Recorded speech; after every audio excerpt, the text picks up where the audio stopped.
Bien, continuamos entonces. Y después de haber escuchado las excelentes y extraordinarias aportaciones por parte de Felipe Martínez Rizo, la verdad que siempre es enriquecedor. Y sobre todo, tener la posibilidad de todos los integrantes que son parte de la CEMEC, a la doctora Claudia Gisela, Sandra Pachuca, a todos, para que no se pasen los nombres, nuestro reconocimiento, sobre todo por tener información que está documentada. Siempre tenemos que aportar y siempre tenemos que buscar este tipo de retos. Ahora tendremos la oportunidad de establecer la visión desde lo que es la Escuela Normal de Educadoras de Unión de Tula, en donde vamos a conocer la importancia de la neurociencia en la educación y su impacto en el ámbito socioemocional. Quienes van a participar vienen a ser la doctora Osiris Barrón Clemente, acompañada de la estudiante en formación Daniela Santos Quintero. La doctora Osiris Barrón es licenciada en Comercio Internacional con una especialidad de negocio en negociación comercial por el Instituto Tecnológico de Estudios Superiores de ITESO en la ciudad de Guadalajara. Y la señorita Daniela Santos Quintero cursa el 5º semestre de la licenciatura en Educación Preescolar en la Escuela Normal para Educadoras de Unión de Tula. Llevó el curso de Neuroeducación, Desarrollo Emocional y Enseñanza en la Primera Infancia, mismo que fue punto central para la investigación y propuesta de la ponencia La importancia de la neurociencia en la educación y su impacto en el ámbito socioemocional. Con el propósito de ir marcando los tiempos a través del chat, lo iremos haciendo. Sin más, adelante, doctora Osiris, si es tan amable. Muchas gracias.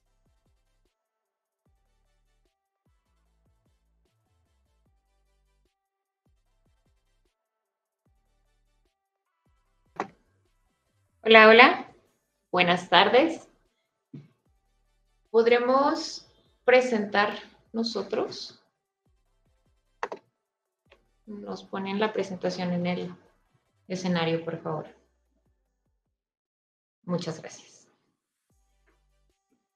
Bueno, muy buenas tardes. Es un gusto estar para nosotras en este espacio, aunque a la distancia, pero siempre conectados y buscando crear nuevos aprendizajes. En este momento les presento a la alumna Daniela Santos Quintero y, bueno, su servidora Osiris Barrón.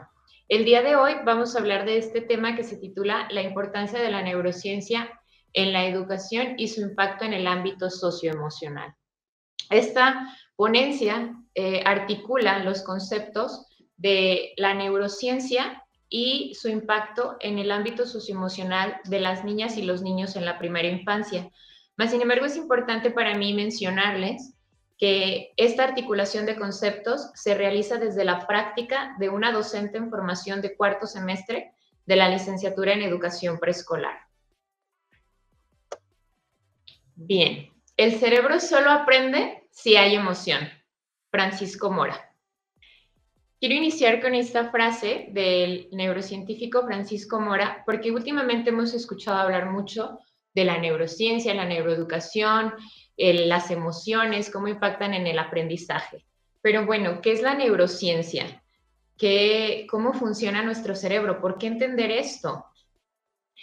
Bien, la neurociencia pues es simplemente una rama de la medicina que se enfoca en el estudio y la comprensión de las funciones que tiene el sistema nervioso central y que a su vez es también el sistema nervioso periférico.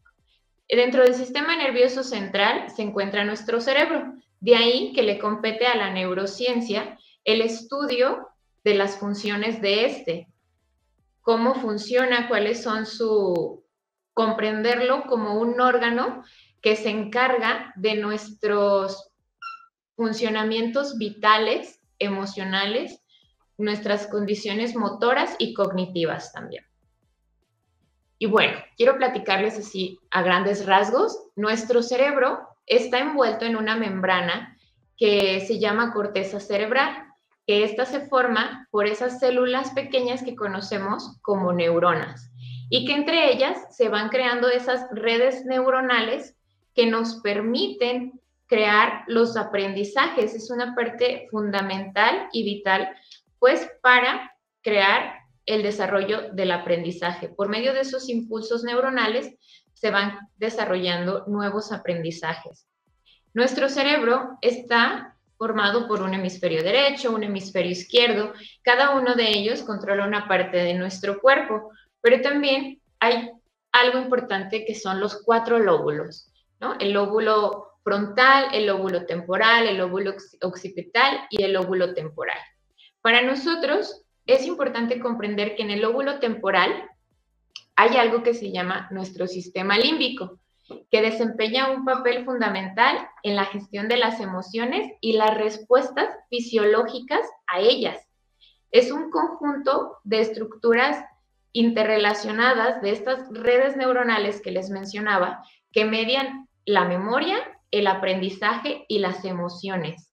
De ahí que para nosotros como docentes, comprender los mecanismos y procesos neurofuncionales nos permite poder diseñar estrategias educacionales con el fin de ayudar a desarrollar las habilidades socioemocionales y de este modo aumentar la capacidad de aprendizaje de nuestros alumnos. Comprender la función del cerebro y las emociones también nos ayuda a fomentar un ambiente emocional seguro y estable que ayude a los niños y a las niñas a comprender y expresar sus emociones.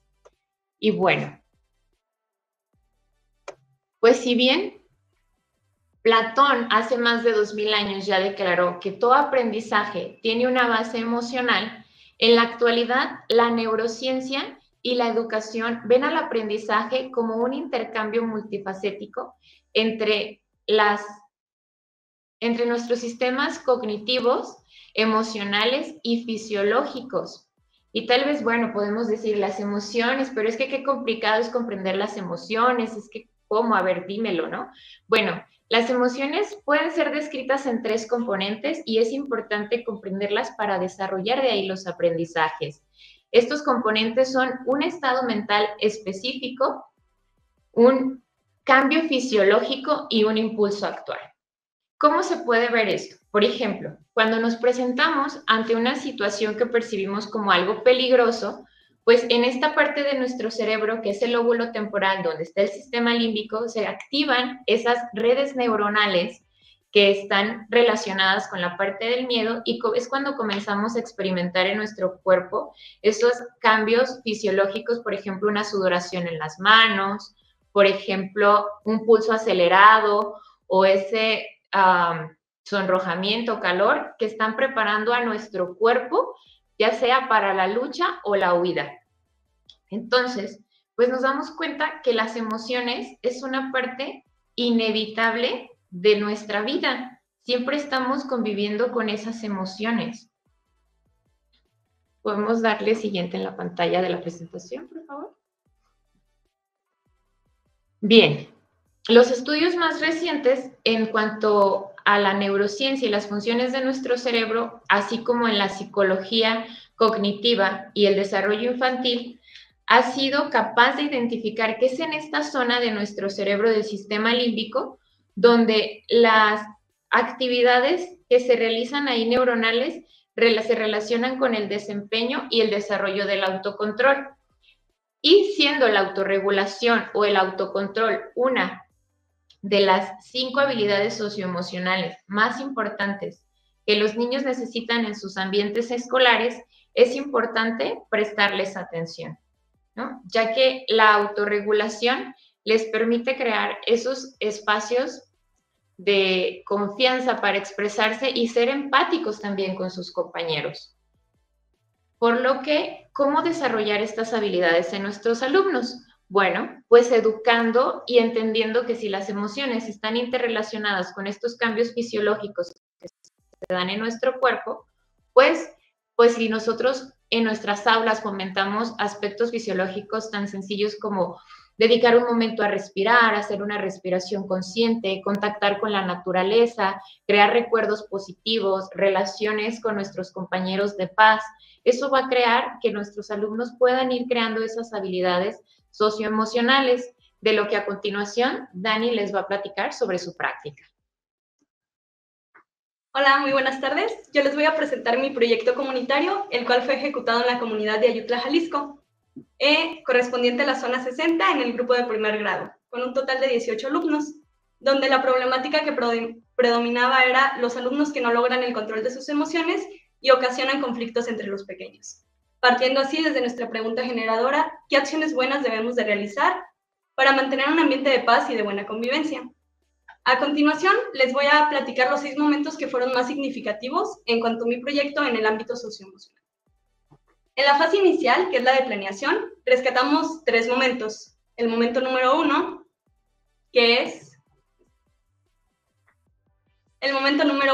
el de identificación. Aquí prácticamente se seleccionó un tema significativo. Esto con el fin de dar respuesta a nuestra problemática, cuyo objetivo era mejorar el ambiente de paz y buena convivencia. Sabemos que al seleccionar un tema que para nuestros pequeños sea significativo, es importante porque les muestra mayor interés y mayor motivación. En cuanto a los cuestionamientos, se realizó una serie de preguntas introductorias, a los cuales los niños dieron respuestas o generaron preguntas. En cuanto a la triangulación de datos, se realizó una clasificación de acciones buenas y malas a través de imágenes. Por medio de esta, los pequeños tomaban una imagen ya fuera de una acción buena o de una acción mala y la clasificaban en el espacio que le correspondía, haciendo así que tuviéramos una noción del conocimiento previo que los pequeños tenían sobre el proyecto que íbamos a abordar durante este proyecto comunitario. En cuanto a nuestro recurso visual, se proyectó un video de autorreflexión sobre la cultura de la paz. Con el propósito de crear que los niños comprendieran conceptos que muchas veces los adultos no solemos explicar con facilidad, ya que los videos suelen combinar audios, imágenes y sonidos que muchas veces suelen ser llamativos para los niños y logran que los pequeños comprendan mayor un concepto, en este caso el de paz y buena convivencia. En el momento número 2 se dio la recuperación. Aquí básicamente se dio la fase de autoconocimiento. Por medio de esto, los pequeños, por medio de un juego de hojas didácticas, por medio de trazos y colores, expresaron si eran un niño o una niña, cómo se sentían, conocían los monstruos de colores, cuántos años tenían. Básicamente se dio la fase del autoconocimiento para los pequeños. Esto es importante porque en preescolar es cuando los pequeños comienzan a formar una autoimagen, empiezan a comprender su mundo, lo que les rodea, y empiezan a comprender lo que sienten y lo que sienten sus compañeros. Comienzan a crear ese espacio, o más bien ese sentimiento de empatía por sus compañeros al comprender las emociones personales e intrapersonales. En el momento número 2 también, en la ilustración, se les entregó a los pequeños una silueta de un niño o una niña. Esto con la finalidad de que por medio de trazos y colores los pequeños ilustraran su estado emocional de ese día. Sabemos que en preescolar la ilustración es un medio de expresión donde por medio de trazos y colores los pequeños pueden expresarnos sus ideas, sus pensamientos, y porque ya que muchas veces no suelen explicárnoslo con palabras. Entonces, esto lo genera como un medio de comunicación más para los niños. En el momento número 3, se dio la planificación. Aquí prácticamente se dieron las producciones necesarias para llegar al fin del proceso. ¿Qué quiere decir esto? Que aquí fue donde retomamos que nuestro rinconcito de paz sería nuestra evidencia final. Esto con la finalidad de crear en el aula un espacio seguro donde los pequeños lograran expresar sus emociones y tuvieran un espacio donde autorregularse y sentirse tranquilos consigo mismos para continuar con nuestro trabajo día a día en el aula. En cuanto al tiempo para realizar las actividades, se creó un cronograma, lo que conocemos las educadoras como un cronograma, donde a partir del ritmo de trabajo de nuestros alumnos se estimaron los tiempos necesarios para poder llegar al final de nuestro proceso. Es decir, que se dio un tiempo estimado para cada actividad para que los tiempos no se nos acortaran y así poder consolidar nuestro proyecto de manera efectiva. En nuestra segunda fase se rescataron 2 momentos. El momento número 4, que es el de acercamiento, aquí prácticamente se realizó una lluvia de ideas, donde por medio de un círculo en el salón de clases, los pequeños me expresaban y yo anotaba en un friso qué acciones podíamos realizar dentro del aula para mejorar un ambiente de paz y de buena convivencia dentro de él. En cuanto a la indagación junto a padres, se les pidió a los padres que junto a sus hijos en casa realizaran una investigación o una indagación de cuestionamientos personales hacia ellos del cómo o qué acciones hacían en casa para promover una paz o para tener una buena convivencia. Los niños a través de un dibujo expresarían cómo lo hacían y los papás por la parte trasera nos pondrían lo que los niños quisieron decir. Al día siguiente en clase, los niños expresarían junto a sus compañeros qué fue lo que hicieron junto a sus papás y retomamos si alguna de las ideas que habían tomado junto a sus padres podría servirnos para implementarla dentro del aula y mejorar nuestra buena convivencia. En cuanto a esta misma, es importante porque es cuando los pequeños crean, y más en edad preescolar, cuando los pequeños logran crear ese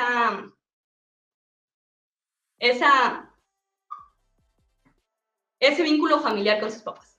En cuanto a la indagación, en el momento número 7, se dio la concreción. Aquí básicamente se tomaron las decisiones sobre quién ejecutaría cada acción. Aquí se decidió si un niño quería pintar en vez de recortar, se le daba oportunidad de hacerlo. Si prefería ayudarme a pegar material, en lugar de hacer otra de las actividades, estaba bien.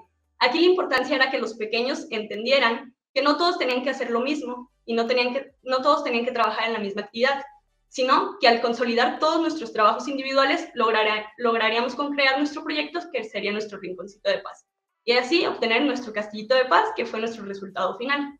En cuanto a la construcción, ¿qué necesitábamos? Necesitábamos disposición de parte de nuestros niños, necesitábamos los materiales brindados por la maestra, en este caso por mí, y necesitábamos que todos estuvieran dispuestos a trabajar de forma colaborativa. En nuestra tercera fase se rescató el momento número 8, que es el de integración. Aquí básicamente se dio la retroalimentación y conclusión de nuestro proyecto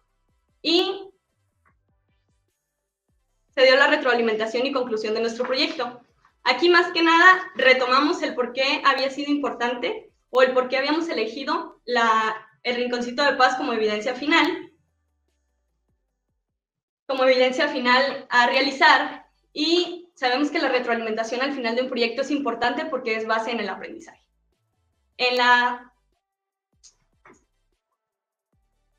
Conclusiones, pues bien, como les mencioné al inicio, los momentos que yo retomé fueron con la intención y fueron los que más estuvieron acercados en cuanto al ámbito socioemocional, haciendo así que los pequeños, que al inicio eran un poco más tímidos o más cohibidos, al avanzar este proyecto lograron relacionarse con más empatías hacia sus compañeros, lográndose integrar de forma colaborativa en los trabajos, y los pequeños, que muchas veces suelen ser más activos, que muchas veces son el torbellino de la clase, lograron crear ese sentido de empatía por sus compañeros e integrarse al trabajo colaborativo y hacerlos sentirse seguros. Así que a mí, como docente en formación, me compromete a crear entornos seguros donde los pequeños puedan relacionarse con sus compañeros, puedan expresar sus emociones, porque muchas veces no sabemos si tienen un lugar para hacerlo en casa. Así que me comprometo como docente a crear entornos de aprendizaje que fomenten la empatía, la resiliencia y el bienestar emocional para que los pequeños no solo tengan un éxito académico, sino también tengan un éxito en su vida cotidiana. Y bien, pues bueno, esta es la parte de la práctica que rescatamos, y la invitación con esta charla que tenemos hoy con ustedes es para que podamos nosotros como docentes buscar implementar esas estrategias didácticas para promover el desarrollo de las habilidades socioemocionales como una herramienta de aprendizaje, y más ahora que lo vemos en la nueva escuela mexicana que nos plantea este lado humanista, pues buscar esas herramientas, estas estrategias que, por ejemplo, ya las mencionábamos, son crear entornos seguros y de apoyo para nuestros alumnos, fomentar el conocimiento de nuestras emociones como docentes y de las emociones de nuestros alumnos también, propiciar esos espacios para la reflexión, la autorreflexión, y también un momento de relajación, como ya lo mencionaba, con aspectos tan sencillos como propiciar momentos de respiración consciente, de relajación, así como también generar lazos que favorezcan la empatía y, sobre todo, abrirnos a tener esos espacios de comunicación y ser nosotros agentes de una escucha activa para nuestros alumnos, donde puedan expresar de manera segura sus estados emocionales, y siempre estar atentos a ellos para poder ofrecerles un mejor desarrollo en sus habilidades cognitivas y generar nuevos aprendizajes. Por nuestra parte, sería todo. Les agradecemos su atención y su tiempo y les damos un cordial saludo desde la Escuela Normal para Educadoras de Unión de Tula. Muchas gracias. Muchas gracias.